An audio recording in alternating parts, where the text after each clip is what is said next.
আপনি ফলো করতে পারেন, তবে দুইটা একটা বেশি আপনার বেশি আকরাবুল হক সেটি তারপরে ওলামাগণ দুইটি ব্যাখ্যা করেছেন। দলিল হিসাবে একটি হাদিস যেটা আছে, এই হাদিসটা প্রমাণ করে যে যারা রমজান মাসের সিয়াম পরিপূর্ণ আদায় করেছেন এরা ডাইরেক্ট আপনার শাওয়াল মাসে 6টি সিয়াম রেখে দিবেন।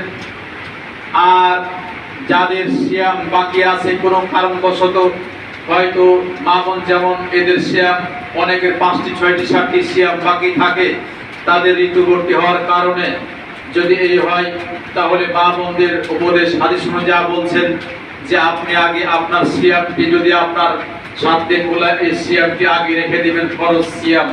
কারণ যে কোনো ফরজ কাজ আগে, ফরজ কাজ রেখে দিয়ে যদি আপনি মৃত্যুবরণ করেন তাহলে ফরজের জন্য আগে আল্লাহ তাআলা আপনাকে ধরবেন যে আপনার ফরজ বাকি আছে।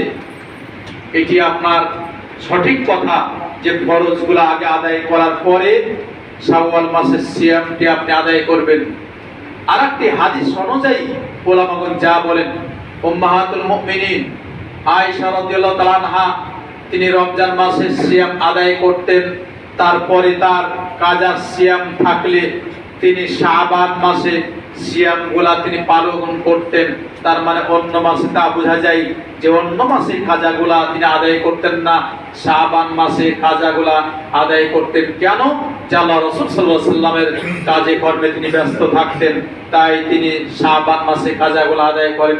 এই হাদিস অনুযায়ী ওলামাগণ কেউ ব্যাখ্যা করছেন, কেউ যদি কোনো মা বোন যদি রমজান মাসের সিয়ামটি আদায় না করতে পারে, তার ভয় থাকে যে আমি যদি 7টি সিয়াম আদায় করি তাহলে আমি মনে হয় আর শাওয়াল মাসের সিয়ামটি আদায় করতে পারবো না, সেই ক্ষেত্রে ওলামাগণ ব্যাখ্যা দিয়েছেন যে যেহেতু উম্মাহাতুল মুমিনিন তার কাজা শাবান মাসে আদায় করতেন রমজান মাসের কাজা সিয়ামগুলা, বিদায় সে শাওয়াল মাসে আগে, কারণ শাওয়াল মাস একটি মাস, শাওয়াল মাস চলে গেলে তিনি আর সিয়াম আদায় করতে পারবেন না।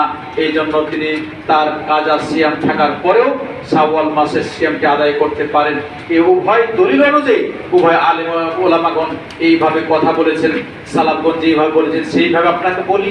তারপরও যেটা ওলামাগণ যারা আরো বেশি দৃঢ়ভাবে বলেন সেটা বলেন যে আগে আপনার কাজাটি আদায় করবেন, তারপরে আপনি আপনার এই নফল সিয়াম আদায় করবেন, তাহলে আপনি নিরাপদে চলে যাবেন। কারণ আপনার আর ফরজগুলো আর বাকি থাকলো না। এটি আমরা করার চেষ্টা করব। আল্লাহ যেন আমাদের সেই তৌফিক দান করেন, আল্লাহর কাছে আমরা প্রার্থনা করি। এই আয়াতের ব্যাখ্যা এবং হাদিসের ব্যাখ্যাটাই ইন্নাল্লাযীনা ক্বালু রাব্বুনাল্লাহ